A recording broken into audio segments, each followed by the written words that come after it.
Hello. I've thought about this for a few weeks and I think it's time to crystallise it.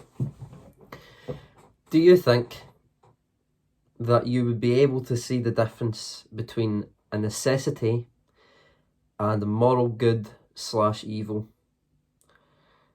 What about the 200 trillion? The 2 trillion bailouts that have currently passed in America? Is that a necessity during a crisis, or is it a moral good? I think that would depend on your political position. For me, I think it's a necessity. I don't think it's good that the government, I think they have to do it. I don't think it's a good thing that they have to do it, but they do have to do it, so it's a necessity. What about lockdown? What about the fact that we in the UK cannot leave our house more than once a day? Is that necessary, or is it bad, or is it good? Again, that would depend on your political position. For me, again, that's a necessity. It's not a moral evil. I don't think they're taking away our rights currently. I think it has the potential, some of the things that are going on just now, to, if they were to continue after the pandemic, for our rights to be taken away. But for the time being, not being allowed outside our house, I don't think that they're taking our rights away. Some radical capitalists might, some radical libertarians and caps, they might think that that's what this is. I also don't think it's good. I don't think it's a moral good. I had this argument with some of my family yesterday. I don't think that it's a moral good that we've been kept in our house. Because if it was, I mean, it doesn't even matter what the circumstance is. It's not like the government are doing this out of goodness. They're doing it out of necessity. You can tell Boris doesn't want to do it. You can tell that none of these governments want to keep their people indoors. So how can it be a moral good? How can it be anything other than, well, this has to happen just now while we're in this crisis? If the last thing I said there, if it were necessary, it's not 100% possible to separate morality from necessity. Like, for example, outlawing slavery, I believe the arguments you can make for that are probably tenfold, but for the sake of time, I will make two main ones. One is a moral argument, and one is an argument from pragmatism. The moral argument is, of course, that you are disenfranchising human beings, you're infringing their rights, you are not giving them equal consideration under the law that anyone else would deserve. It doesn't matter who's been enslaved, every human being deserves equal rights and respect under the law, so it's immoral to keep slaves or to allow slavery in your society. The pragmatic argument is because if you leave slavery going on, if slavery goes on for too long, you get the servile wars from the Roman Republic, and they have to be quelled as if they were just rebellions. But if a significant proportion of your society is enslaved, then what's to stop them rising up against their masters? Slaves always rise up against their masters in one form or another. So just for the stability of the society and the continuity of it, slavery should not be allowed in any country that wants to maintain itself. But those are the two arguments that I would make against slavery, the two main ones. I mean, in the example, to go back to necessity versus morality, for me, it's never moral to send someone to jail. It's never a moral good or a moral bad to send someone to jail. It's necessary. It's a tragedy when anyone has to go to jail, no matter what they've done, because it should never happen. The crimes they committed should never have happened. So they're in some ways a kind of victim of their own malevolence. I wouldn't like to formulate it like that because it makes it sound as if they don't have any personal responsibility for their actions. But my point stands that it's not moral to send people to jail, which is why it should be a last resort to send people to jail. It should be after you've tried other things. If they're still repeat offending, send them to jail, because that appears to be the only thing that will work. Well, that's the furthest it should go though, because I don't think the death penalty works really.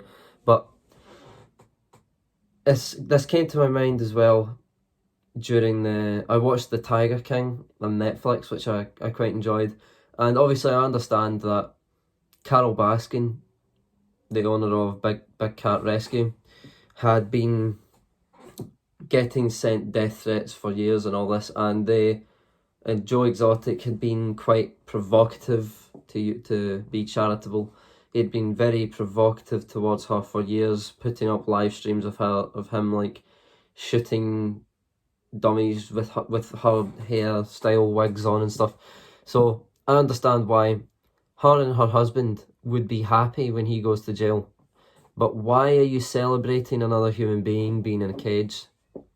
Like, I understand why you would be happy about it, but I don't think you should ever celebrate that. To my ears, it's a bit crass and macabre for me. I don't like the fact that he was sent to jail. I don't like the fact that he was threatening people or whatever, but I don't like the fact that he was sent to jail. I don't like the fact that story had a tragic ending for most of the people involved. I don't like that he lost his zoo, he lost his livelihood, all this. Like, I don't like that he's in a cage just now. Doesn't mean I agree with everything he said, but I'm not happy when someone goes to jail, no matter what they've done. Because it's not good for the rest of the country for someone to be in jail, because they have to pay for the upkeep of the jail if they're public jails. And if they're private, then there are people being treated terribly in those jails because the system incentivizes people being sent to jail and people being kept in perpetual incarceration, which I don't think is good. But I mean, this subject also came to mind during the coronavirus outbreak, or pandemic now, when Ilhan Omar was praising Donald Trump's good policy. I don't think it's good policy that he's putting through. I think it's absolutely necessary that he's putting through all the $2 trillion bailouts in America. I don't think it's good that companies are getting bailed out. I mean, AOC had a childish meltdown in Congress because she was under the impression, or maybe she was under the impression, I mean, she's more than likely just turning on the waterworks for the sake of it, like when she found the car park sad, for example. That was particularly funny. She was under the impression that it was just going to corporate America and the everyday person's getting left out of this, and like basically it was just bailouts for massive corporations, she seems to be framing it as. Which, what is driving your economy if your biggest corporations collapse? Like, what if Starbucks collapsed? How many people do you think would be out of a job? It's necessary to bail out these corporations during this. It's not a moral evil. And Ilhan Omar, it's not good policy to keep people locked up. It's not good policy to deploy the army. It's not good policy to deploy the National Guard or have all these heavy-handed tactics that are going on. It's necessary. Now, I think Boris Johnson understands this distinction. I don't think he's under the impression that what he's doing is good for the country. I think what he's doing is necessary. I think it's necessary for people to self-isolate if they've got symptoms, or I think it's necessary to kind of stay indoors and not needlessly go out when you could be spreading the virus, because some people get it really bad and they end up in hospital, and that's not good for anybody either, because pragmatically, because it puts stress on the NHS, puts stress on the key workers, puts stress on the actual staff of the NHS, it puts stress on the families of the people who are in hospital where they can't go in and see them because it's an incredibly contagious disease. It puts stress on the individuals themselves because no one can see them and they're stuck in hospitals all day and it's terrible for them. So that's the moral argument towards the end of that there, is it's terrible for the individual people. It doesn't just put stress on the systems, it puts stress on the individual people involved in this and afflicted.